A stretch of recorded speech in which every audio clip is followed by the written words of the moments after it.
Assalamualaikum. Yun ang hindi ko na isulat, manubebot. Tanggapin mo na lang ang aking pagbati sa lahat ng Ilocano. Good afternoon po sa inyong lahat.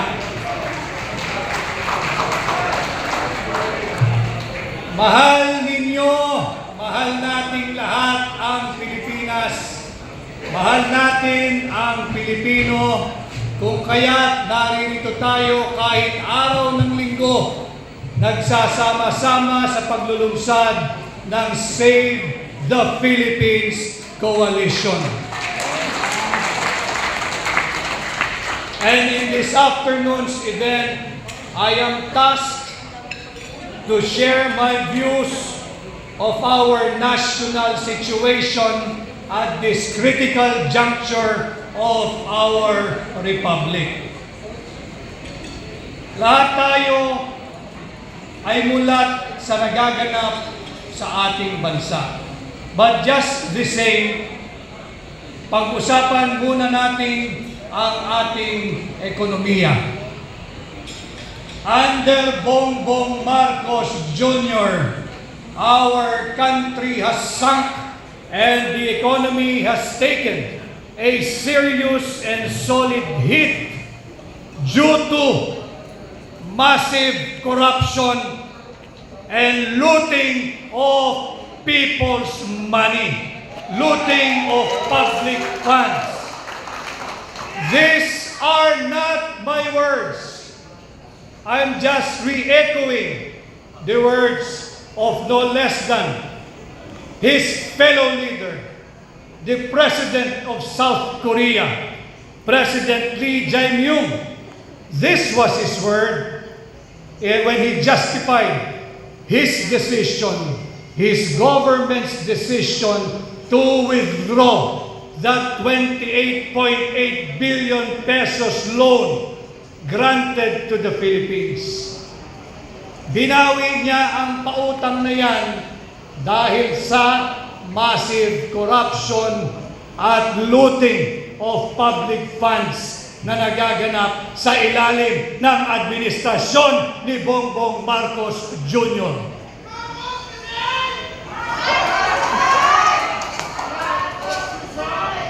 The value of our peso has sunk and has fallen in its lowest level and still stands at 59 to a dollar. Halos 1/4 or 25% na ng halaga ng ating piso ang nalusaw. Parang kailan lamang nung taong 2022, nasa 55 pesos pa ang palitan ng piso kontra dolyar. Matapos lamang ang 3 taon ni Bongbong Marcos, nasa 59 pesos na ang halaga ng palitan ng piso kontra dolyar. Ang ating third quarter GDP is at a miserable 4%, the slowest growth in over 4 years, below market expectations and even the government's target range. Sinabi nga ng direktor ng Ateneo Center for Research and Development na si Ginoong Sir Percival K. Peña Reyes, and I quote, "Because investors' confidence has been shaken. Foreign investors are pulling back. The scandal," referring to the flood control fund scandal, referring to the Bicameral Conference Committee report scandal, referring to the illegal, invalid, immoral, criminal, unconstitutional 2025 national budget, has created a mix of political risk, uncertainty, and social unrest. It threatens investment grade rating and undermines our medium-term fiscal framework. Ang GDP, mga kasama, ay ang bilang ng produkto at serbisyong nanalilikha ng isang ekonomiya. Alam na alam ito ng mga kasama natin sa labor, sa hanay ng manggagawa, kagaya ni Atty. Jimmy Miralles. Ang GDP ang isang ginagamit na pangunahing panukat at sumasalamin sa pangkalahatang kalusugan ng ating ekonomiya at investment confidence. Ito ay kasalukuyang matamlay. Ang ating ekonomiya ay mahina. Ang ating ekonomiya ay dahan-dahan nang nalulumpo.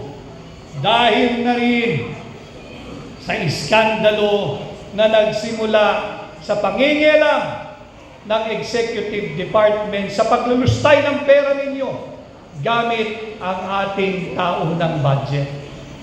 Paulit-ulit kong sinasabi kapag tayo'y nabibigyan ng pagkakataong magsalita, ang punot dulo, ang simula't katapusan, ang ugat ng lahat ng korupsyon sa ating bansa ay nagmumula sa ating taunang budget. Nasa budget nakaangkla, nasa budget nakaugat ang lahat ng uri ng korupsyon, subalit lantaran, talamak at higit na garapalan sa ilalim ng Marcos Jr. Administration. Sinimulan niya ito sa pagpirma. Sinabi na namin, ibinunyag na ni Congressman Sid Ungab na napakaraming blanco diyan sa panukalang budget, diyan sa Bicameral Conference Committee report ng 19th Congress. Naghalinhinan sa panggagahasa sa pera ng taong bayan si Congressman Saldico, dating chairman ng appropriation, at ng kanyang kapalit si Congresswoman Stella Kimbo. Hindi natitigil dyan sapagkat meron din silang kahalinhinan sa panggagahasa sa pera ng mga Pilipino. Pagdating naman sa parte ng Senado, ang chairperson ng Finance Committee, walang iba kundi ang dating Senadora Grace Poe. Subalit sa kabila ng pagbubunyag na ito, pinirmahan, inaprubahan pa rin ni Bongbong Marcos ang illegal, invalid, immoral, criminal at unconstitutional 2025 national budget na siyang nagbigay daan sa daluyong ng kurakot, sa daluyong ng korupsyon, sa daluyong ng panggagahasa sa pera nating mga Pilipino. Linulustay gamit ang flood control funds anomaly, gamit ang ghost flood control projects, gamit at ang pang-aabuso sa social at health funds, gamit ang sikat na ayuda. Ang tawag ay AIX, ang tawag ay AKAP, at kung ano pa. Wala naman silang naidulot na buti sa ating ekonomiya. Ito yung ginagawang pambubudol na justification ng Marcos Jr. Administration. Akanila, bakit ninyo tinututulan ang AKAP, ang AIX, ang ayuda? Ito'y ayuda ibinibigay sa ordinaryong tao upang humigit ang pag-ikot ng ating ekonomiya. Buti sana kung ganun ang naganap. Subalit, kagaya ng aking sinasabi, ang pagkakaunawa pala nila sa AKAP ay ang kakapal ng aming pitaka at binulsalan ang perang dulot ng ayuda. Ang ating approved foreign direct investments, ito ay bagsak na rin sa halos 50% dahil pa rin sa iskandalo na kinakasungkutan mismo ng Pangulo ng Republika ng Pilipinas, mismo ni Bongbong Marcos. Sinong makakalimot sa naging tahasang pahayag ng kanyang dating tauhan, ng kanyang bataan, ang kanyang chairman ng appropriations, 25 billion pesos ay kanyang inihatid at ibinigay kay Bongbong Marcos. Bukod pa riyan, ang 100 billion pesos na insertion ng tanggapan ng Pangulo. Hindi tama ang paggamit sa pondo nating mga Pilipino. Kaya hindi nakakagulat kung bakit matamlay, tila lugmok ang ating ekonomiya. Bukod dito, bukod sa napakaraming maling polisiya ng Marcos Jr. administration, hindi rin nakakatulong ang mga irresponsable at mapangahas na nagiging pahayag ng mga opisyal ng Marcos Jr. administration. Banggitin ho natin yung naging pahayag mismo ng hepe ng Sandatahang Lakas ng Republika ng Pilipinas.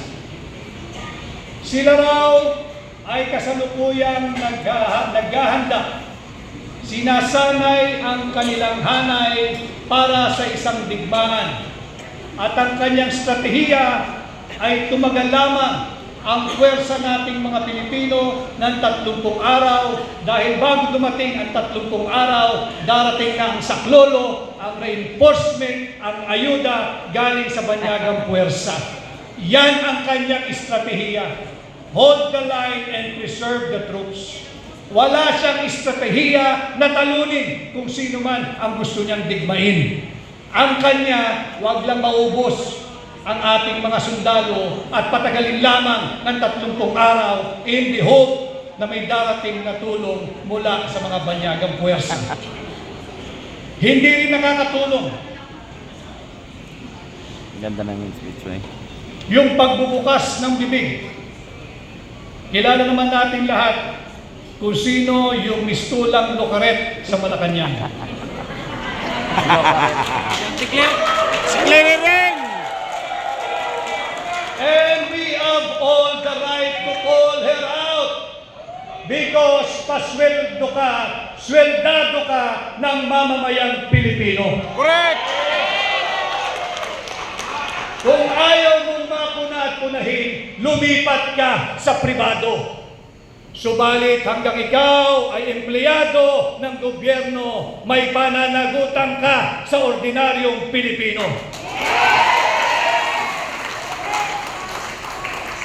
Marami akong nakilala ngayong hapon na pinatutukuyan nila. Binabansagang destabilizers. Kailan pa naging destabilisasyon ang pagsabi ng Marcos resign?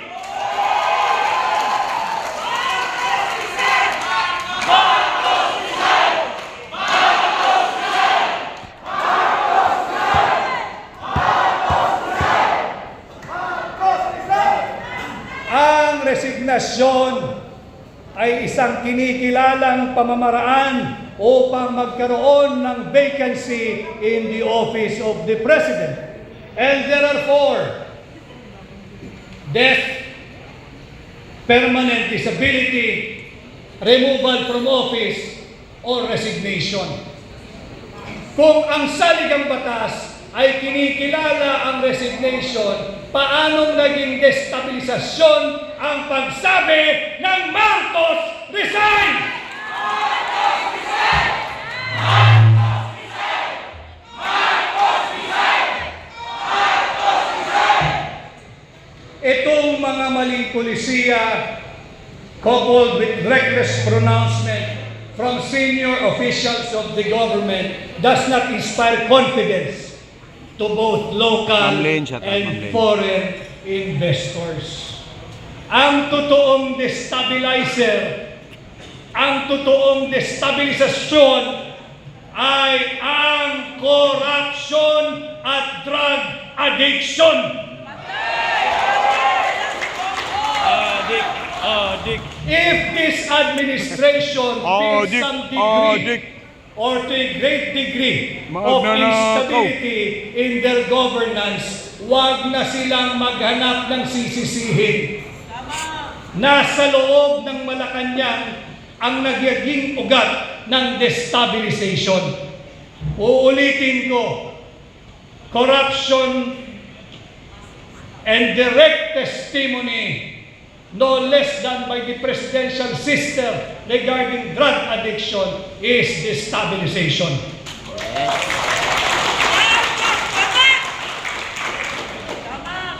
Ang 19% na taripa na itinataw ng Estados Unidos sa lahat ng produktong Pilipino na papasok sa kanilang bansa, hindi rin ito nakakatulong sa pagsigla ng ating ekonomiya. 19% ang itinatataw na taripa, samantalang 0% ang sa Estados Unidos. Yan ay produkto ng pagiging tough negotiator. Yang 19% na taripa, nakakasakit at nanganganib kagaya po ng ating coconut oil industry. Pagpasok niya sa bansang Amerika, siya ay papatawan ng 19% na taripa. Samantalang, ang palm oil, kung manggagaling sa Estados Unidos, 0% ang taripa. Paano ka mananalo? Ano ang ating advantage? 19-0. Yan yung mga problema na kinaharap ng ating ekonomiya. Sa kasalukuyan, nandito rin ang ating kaibigan at ginagalang na dating kalihim ng Department of Labor, si Manong Bebon Bello. Ang BPO industry at overseas Filipino workers remittance ang nananatiling angkla ng ating ekonomiya. Yung tinatawag nilang traditional growth drivers. Noong 2024, last year, ang BPO industry at ang remittance ng mga Filipino workers at Filipino migrants combined ay umabot ng $76 billion. Malaki yun. Subalit, hindi pwedeng yung BPO industry lang at yung OFW remittance lamang nakaasa ang pagsigla ng ating ekonomiya. Bukod sa 38 billion na contribution, dollars po ito ha, $38 billion contribution ng BPO industry, nakapagbigay din ito ng direct full employment sa 1.8.2 or 1,820,000 Filipinos ang nabigyan ito ng full-time workers. Subalit, hanggang kailan? Hanggang saan? Sinabi ni dating NEDA Secretary si Dr. Carl Kendrick Chua, pahinana ang BPO industry. Nanganganib din ang BPO industry.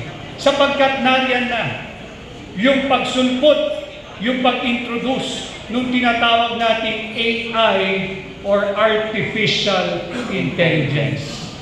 And it's just a matter of time.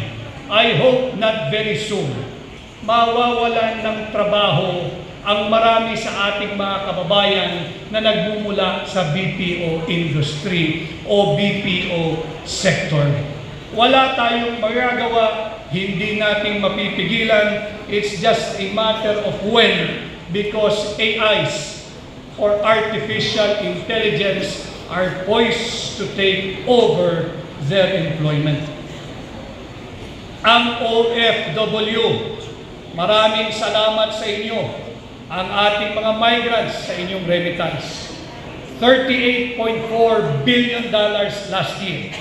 Malaking suporta ito para mapanatili ang sigla nung tinatawag nating domestic consumer spending. Subalit, hindi nga po nakakatulong yung mga irresponsableng pahayag ng mga senior officials ng ating pamahalaan.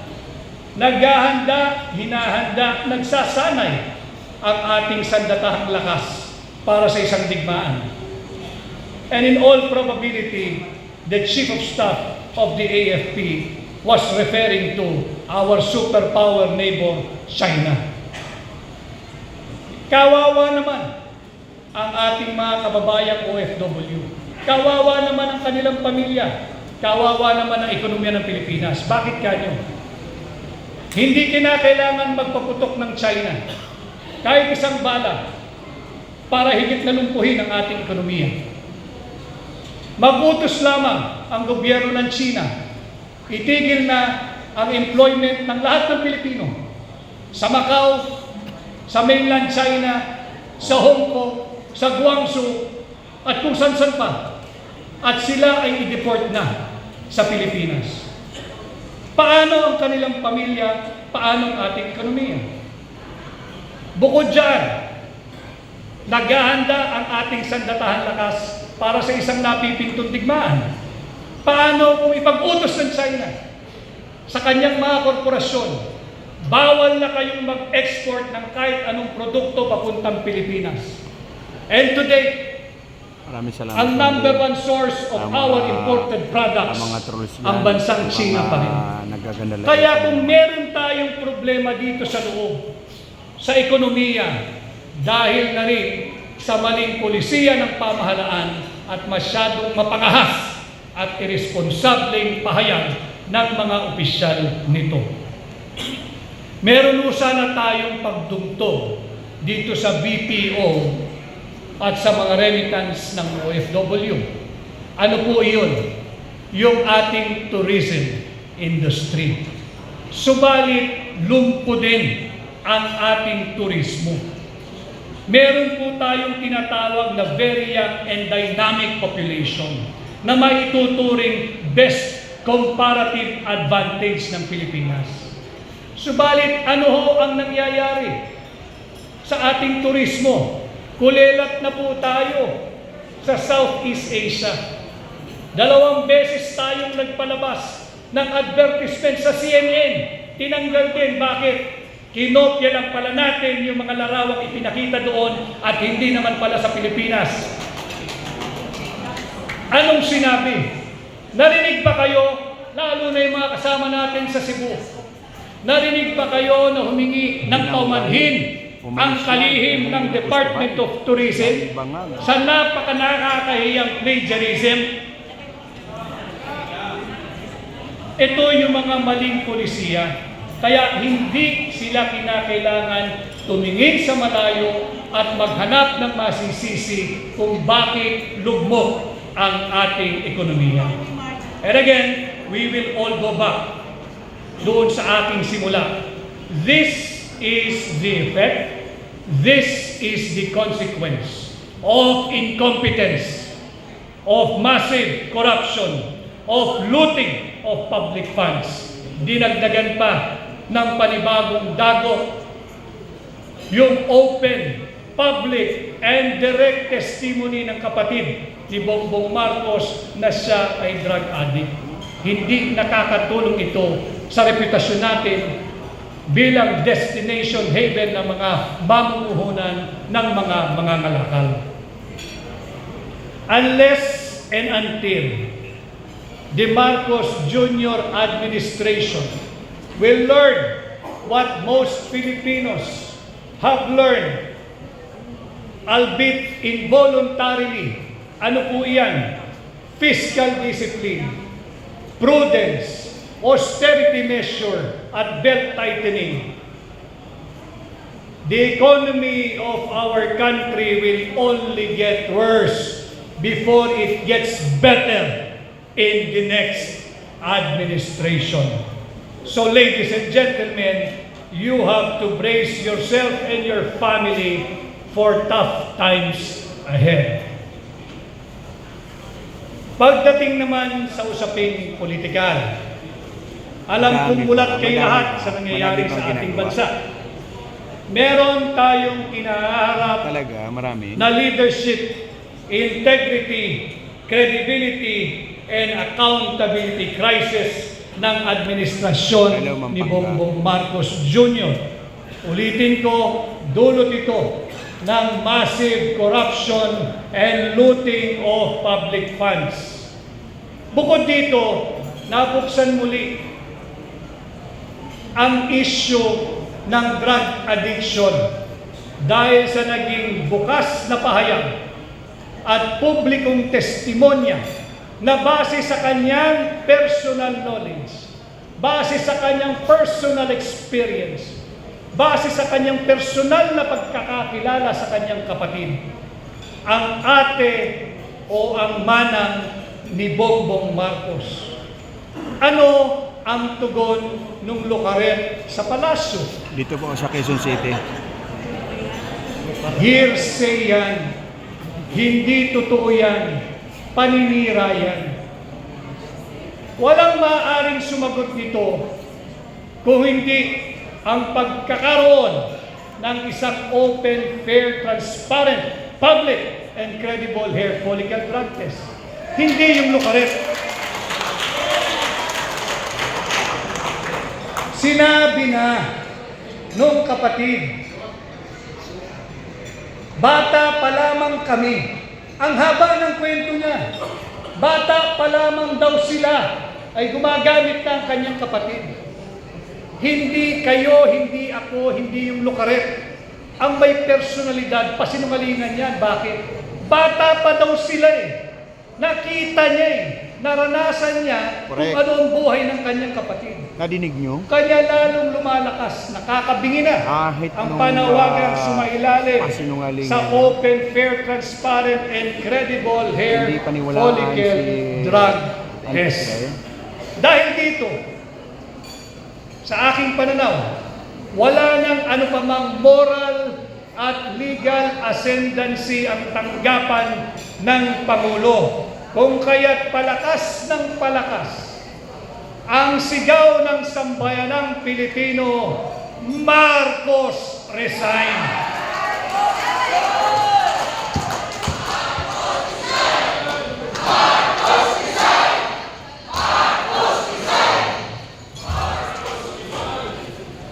At habang lumalakas ang sigaw na yan, lumalakas din ang nerbiyos ng mga alyansa na once upon a time ay hindi natin naisip na magsasama-sama, na ngayon ay isang organisado, well-oiled at well-funded machinery discrediting no less than the office of the Vice President, discrediting Inday Sara Duterte.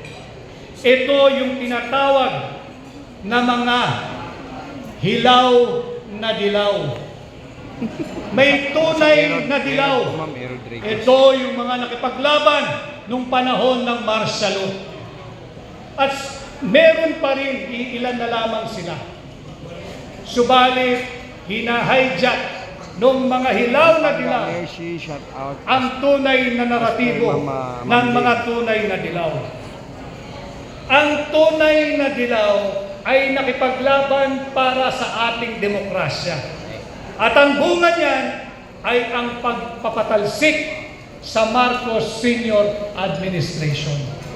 At ang bunga niyan ay ang pagkakaroon natin ng tinatawag ng mga tunay na dilaw na Cory Aquino Constitution, the 1987 Constitution. Sa mga tunay na dilaw, yan ay sagrado.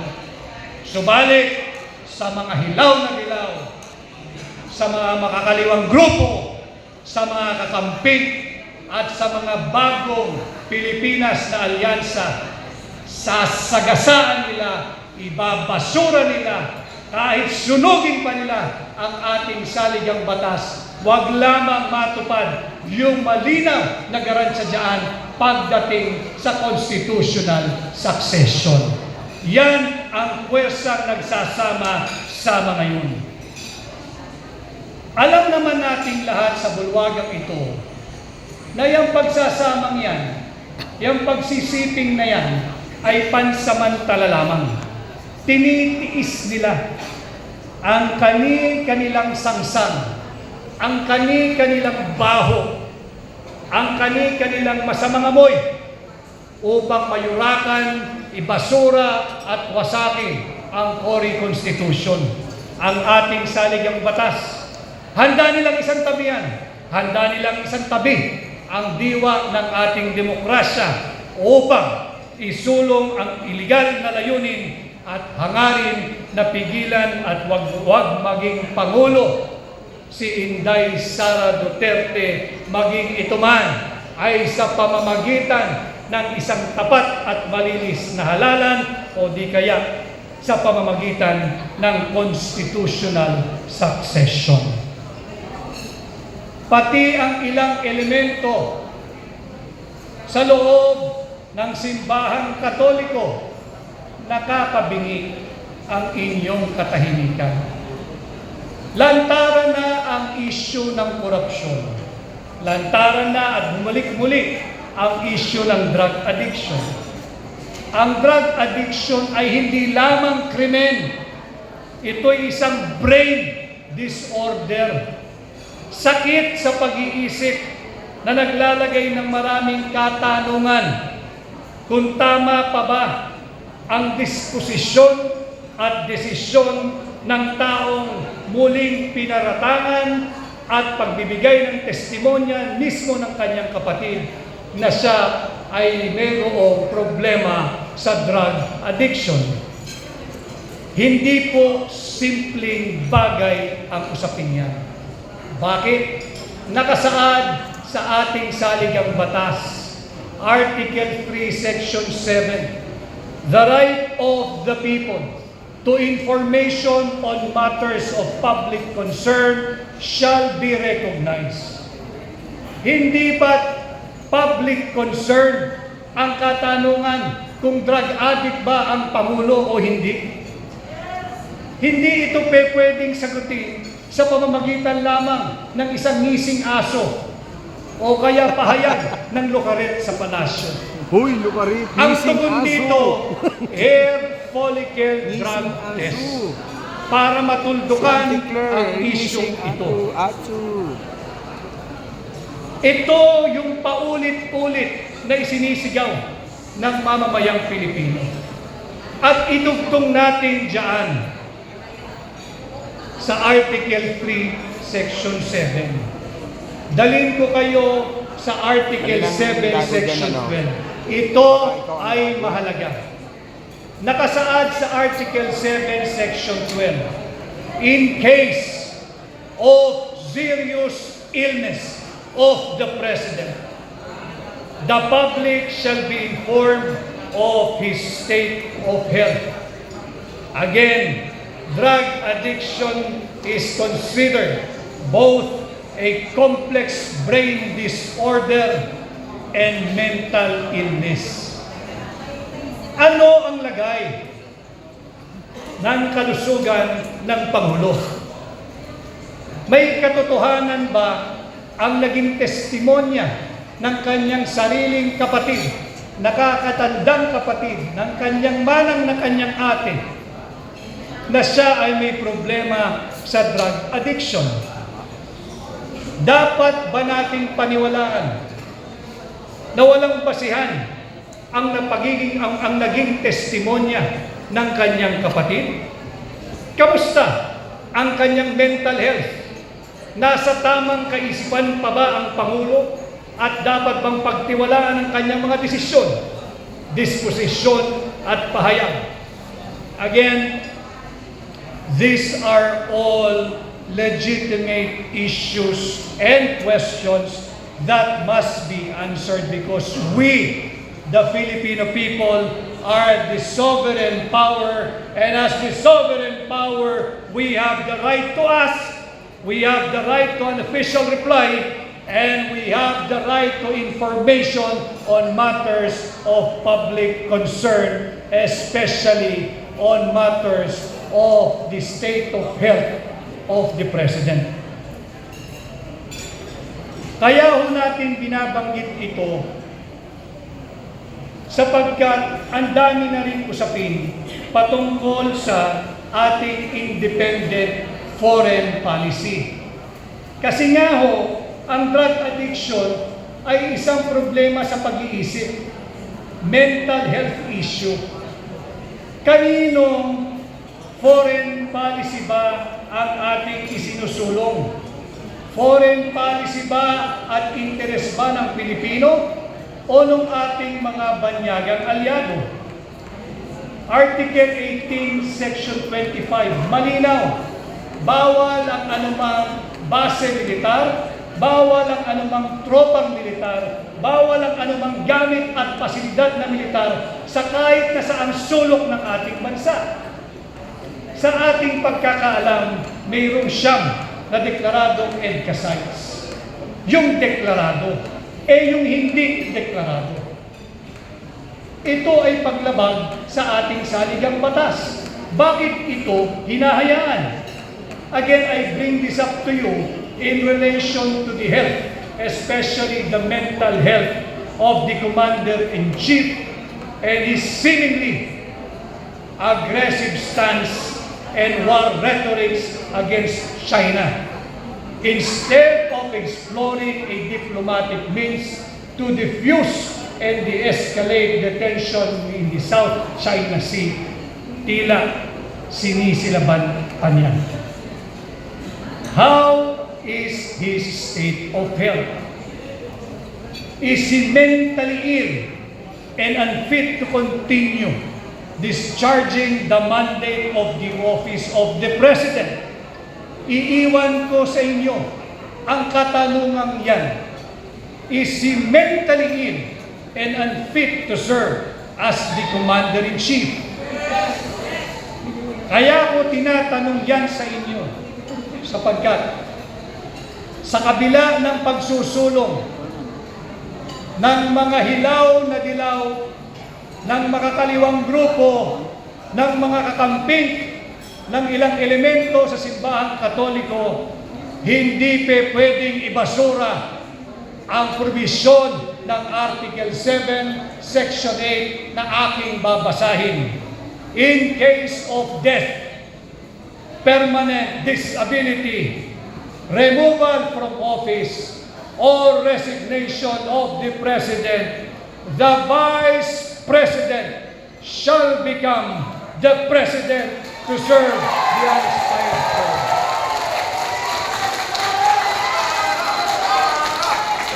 Iiwan ko sa inyo ang mga katanungang iyan at iiwan ko sa inyo ang mga probisyong yan ng ating saligang batas upang huwag tayong pumayag na yurakan, tapakan, ibasura at sunugin ng mga grupong ito ang ating saligang batas. And this, ladies and gentlemen, is how I view from where I sit our current national situation.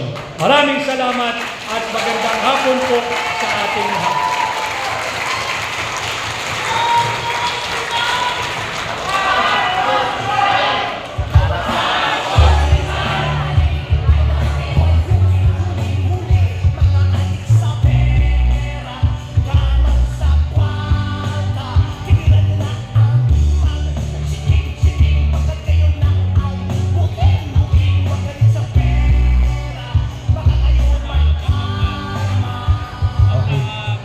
Muli, palakpakan po natin Attorney Big Rodriguez. At katulad po ng sinabi, sa lahat ng kasamahan natin, gusto nating magtanong ngayon, ano ang nararapat na gawin sa